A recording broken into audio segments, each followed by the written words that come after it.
बिस्मिल्लाहिर्रहमानिर्रहीम। अस्सलाम वालेकुम नाज़रीन, मैं हूं साकिब बशीर। आज हम बात करेंगे सुप्रीम कोर्ट में एक बड़ी अहम समाअत हुई है। तौहीन अदालत की दरख्वास्त हुकूमत ने दायर की थी और ये कहा था कि पीटीआई ने कल जो पटिशन यहाँ पे लाई थी Islamabad high court bar association की, और पीटीआई की जो पटिशन थी कि उनको इजाज़त दी जाए, इस्लामाबाद में जलसे की इजाज़त दी जाए, तो उससे मुतल्लिक जो सुप्रीम कोर्ट ने फैसला किया था, ऑर्डर किया था, उसकी कंप्लाइंस नहीं बल्कि उसकी जो है वो कंटेम्प्ट की है जो पीटीआई है। और उनको जो जगह दी गई थी H11 और जो जगह दी गई थी G9 के सामने, उसको वहाँ पे उन्होंने जलसा करना था। लेकिन जो पीटीआई के चेयरमैन है इमरान खान, उन्होंने कहा कि हम डी चौक पहुँचेंगे। वो पहुँचे, फिर रात को उनका जो हुकूमत ने जो मौक़िफ़ लिया है कि रात को जो कुछ जना एवेन्यू पे हुआ सब कुछ की जिम्मेदार पीटीआई है, उनके खिलाफ कंटेम्प्ट की पटिशन जो है वो डाली गई और कंटेम्प्ट की कार्रवाई जो है वो तौहीन अदालत की कार्रवाई शुरू की जाए।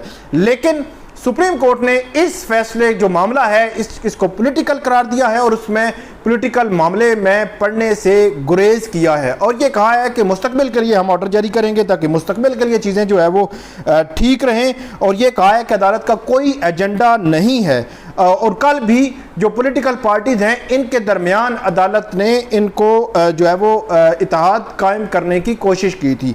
आज जो समाअत हुई उस समाअत से मुतल्लिक आपको आगाह करते हैं। बुनियादी तौर पर अगर देखा जाए तो हुकूमत की जो मर्जी थी वो यही थी कि पीटीआई को के खिलाफ तौहीन अदालत की कार्रवाई शुरू हो, और ख़ास तौर पर जब नहीं शुरू हुई, दरख्वास्त मुस्तरद हुई, तो जो पीटीआई है या पीटीआई चेयरमैन इमरान खान को उनको रिलीफ मिला है सुप्रीम कोर्ट से। तो आज जब समाअत शुरू हुई तो शुरू में ही अटॉर्नी जनरल जो है उन्होंने दलाइल का आगाज़ किया। उन्होंने अदालत को बताया कि जो अदालत ने अवामी हकूक़ के लिए हाई कोर्ट बार की दरख्वास्त जो है वो कल दायर की गई थी और अदालती हुक्मनामे में फ्रीकैन को हदायत की गई थी कि गवर्नमेंट और पीटीआई को कि पुरअमन एहतिजाज की यकीन दहानी पर तहरीक इंसाफ को इजाज़त दी, किसी पर जो है वो इल्ज़ाम लगाने के लिए कार्रवाई नहीं कर रहे। चीफ जस्टिस ने यहाँ पर यह रिमार्क्स दिए कि हम किसी पर जो है वो कार्रवाई करने के लिए या इल्ज़ाम लगाने के लिए कार्रवाई नहीं कर रहे। अदालत ने यह बताया गया कि अदालती हुक्म के बाद इमरान खान ने पैगाम जारी किया। इमरान खान ने कहा सुप्रीम कोर्ट ने इजाज़त दे दी है। यहाँ पर चीफ जस्टिस जो उमर अता बंदयाल हैं उनकी सरबराही में 5 रुकनी बेंच ये समाअत कर रहा था, तो चीफ जस्टिस ने यह कहा कि मुमकिन है इमरान खान को पैगाम दुरुस्त अंदाज में ना पहुँचा हो। फिर अटॉर्नी जनरल ने कहा कि इमरान खान ने पैगाम में कारकुनों को डी चौक जाने का कहा और अटॉर्नी जनरल को पेश करदा वीडियो क्लिप अदालत में चलाई गई। चीफ जस्टिस ने कहा इमरान खान के इस पैगाम के बाद क्या हुआ ये बताएं। अटॉर्नी जनरल को ये कहा। उसके बाद जो चीफ जस्टिस हैं ये भी उन्होंने रिमार्क्स दिए कि अदालत ने सिर्फ अपनी आइनी हुकूक की खिलाफ वर्जी पर हुक्म जारी किया था और इल्म में आया है कि शेलिंग हुई है और कुछ लोग जख्मी हुए हैं। अदालत आइन की मुहाफिज है। यहाँ पर अटॉर्नी जनरल ने कहा कि हुकूमत को कल रात फौज तलब करना पड़ी थी। और उसके बाद ये भी चीफ जस्टिस उमर अता बंदयाल ने कहा कि अवाम के आइनी हुकूक लामहदूद नहीं होते और जो अदालती हुक्म है फ्रीकैन के दरमियान तवाज़न की कोशिश की गई थी। कल जो ऑर्डर आया था उसके बाद चीफ जस्टिस ने यह भी कहा कि जो अटॉर्नी जनरल ने यह अदालत को बताया कि 33 जलसे जो है वो पीटीआई कर चुकी है, तो चीफ जस्टिस ने यह कहा कि वो 33 जलसे कर चुकी है तो वो तमाम जलसे जो है वो पुरअमन थे। उसके बाद अटॉर्नी जनरल ने यह कहा कि हुकूमत ने तहरीक इंसाफ के जलसों को तहफ़्फ़ुज़ फराहम किया था। चीफ जस्टिस ने रिमार्क दिया कि तवक्को है कि तहरीक इंसाफ को अपनी जिम्मेदारियों का भी एहसास होगा। उसके बाद अटॉर्नी जनरल ने यह अदालत के सामने ये मौक़िफ़ रखा कि कल पथराव से मुतअद्दिद पुलिस एहलकार भी ज़ख्मी हुए और फायर ब्रिगेड और बख्तरबंद गाड़ियों को आग लगाई गई। चीफ जस्टिस उमर अता बंदयाल ने यहाँ पर रिमार्क्स दिए कि कल सड़क पर सिर्फ कारकुन थे, लीडर नहीं थे।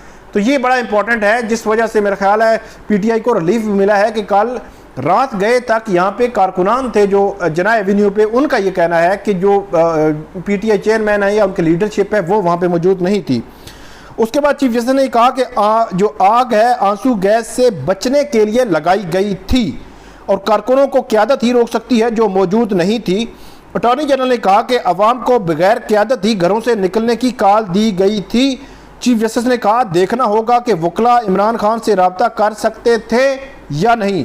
उसके बाद चीफ जस्टिस ने कहा कि अदालत ने फ्रीकैन में एतमाद पैदा करने की कोशिश की थी, अदालत की इस कोशिश को धचका लगा है। चीफ जस्टिस ने ये बड़े अहम रिमार्क्स दिए और ये कहा कि आज अदालत ने शहरियों के तहफ़्फ़ुज़ की कोशिश की जो है वो एहतिजाज से पहले की थी। उमूमी तौर पर अदालती कार्रवाई वाक़या होने के बाद होती है अटॉर्नी जनरल ने कहा कि अदालत ने इस मामले में खुद सालिस बनने की जिम्मेदारी ली। चीफ जस्टिस ने कहा कि तहरीक इंसाफ को भी हुकूमत पर कई तहफ़्फ़ुज़ात होंगे। अटॉर्नी जनरल ने कहा कि अदालत को कराई गई यकीन दहानियों की खिलाफ वर्जी हुई। अटॉर्नी जनरल ने यह अदालत के सामने रखा तो अदालत ने यह कहा कि जो कुछ कल हुआ वो आज ख़त्म हो चुका, क्योंकि धरना जो है वो ख़त्म हो चुका है, जो एहतिजाज था वो जलसा था वो ख़त्म हो चुका। और यह भी कहा कि अदालत इंतज़ामिया के इख्तियारात इस्तेमाल नहीं करती, अदालत अवाम के तहफ़्फ़ुज़ के लिए हर वक्त दस्तयाब है, ये कहा चीफ जस्टिस ने। और यह भी कहा कि अवाम के तहफ़्फ़ुज़ के लिए ही छापे मारने से रोका था और अदालत छापे मारने के खिलाफ अपना हुक्म बरकरार रखेगी। अटॉर्नी जनरल साहब, हुकूमत कानून के मुताबिक अपना काम करे। कल हमारी टीवी जो है वो लाइन्स में भी बंद कर दी गई थी। हुकूमत अदालती अहकामात के खिलाफ कोई कार्रवाई न करे। अटॉर्नी जनरल ने कहा कि आज डी चौक से कुछ पहले इमरान खान ने तकरीर की। इमरान खान ने धरना देने की बजाय हुकूमत को 6 दिन की डेडलाइन दी। इमरान खान ने कारकुनों को वापस जाने का नहीं कहा। अटॉर्नी जनरल ये कहते हैं, ये भी कहा करोड़ों रुपए की सरकारी अराजी को तबाह किया गया, कार्रवाई ना हुई तो कल कोई अदालती यकीन दहानी पर अमल नहीं करेगा, ये कहा अटॉर्नी जनरल ने। तो चीफ जस्टिस ने कहा कि इमलाक का नुकसान होना चाहिए था, नहीं होना चाहिए था। और इमलाक में जो सदारती इलेक्शन में ऐसा वाक़या हुआ था जो अमेरिका के सदारती इलेक्शन का हवाला दिया यहाँ पे जो चीफ जस्टिस हैं उन्होंने। और यह भी कहा कि कल आम लोग निकले थे जिन्होंने गैर जिम्मेदारी का मुजाहरा किया। अटॉर्नी जनरल ने कहा सड़कें खुल चुकी हैं, गिरफ्तार अफराद रिहा हो चुके हैं।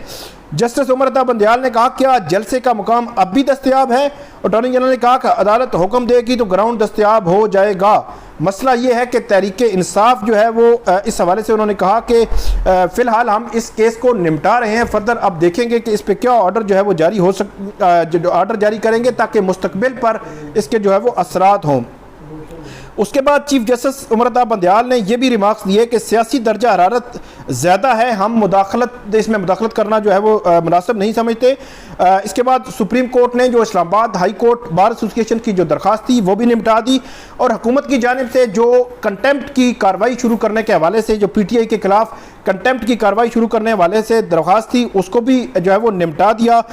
बुनियादी तौर पर हुकूमत जो चाह रही थी वो नहीं हुआ। हुकूमत चाह रही थी कि सुप्रीम कोर्ट PTI के खिलाफ सख्त एक्शन ले, क्योंकि PTI ने उस ऑर्डर की खिलाफ वर्जी की जिसके हवाले से कल सुप्रीम कोर्ट को यकीन दहानी करवाई गई थी कि वो डी चौक नहीं बल्कि जो मुख्तस जगह है जलसे के लिए वहाँ आएंगे।